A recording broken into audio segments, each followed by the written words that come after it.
Okay, imagine being one of the children on this bus as it swerves across the road and then flips over. Extremely unnerving, and it seems like this that have some questioning whether rules about seatbelts on school buses need to be tightened. And I recently got a first-hand look at some of those frightening crash tests. Watch the terrifying moment this school bus topples over the edge of the road, released on Thursday. You can hear the children on board screaming.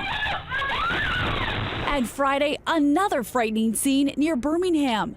This school bus slamming into a tree, injuring 16 with 2 children and an adult airlifted to nearby hospitals. These horrific crash scenes showing the potential devastation bus riders face, made worse when there are no seatbelts on board. In the U.S., only 6 states require all school buses to be equipped with seatbelts. In the other 44, they're only mandatory for small buses under 10,000 pounds. To learn what happens inside these crashes, GMA went to the scene of crash tests run by IMI, one of the nation's leading seatbelt providers in the school bus industry. The first test capturing what happens when a school bus collides with the wall at 30 miles an hour. Oh my gosh, that was terrifying. And next, IMI creates a rollover crash like the real-life scene in Tulsa on Wednesday. You can see that the 2 children that are belted, they're in their compartments and they're safe.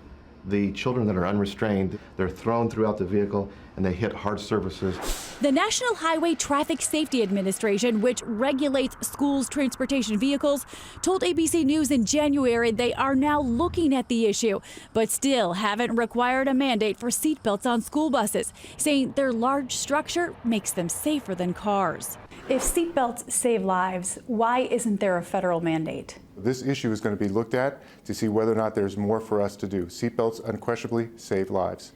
Again, as you just heard, NHTSA, they say they're looking into this issue. But again, if there is a federal mandate, that means that a lot of different school districts out there are going to be faced with making some really tough financial decisions. But it's all about setting up habits. How do you tell a kid, buckle up in the car, but not on the school bus? It's about establishing those lifelong habits. You asked the exact right question there. I'm sure you'll stay on this story. Thank you, Paula.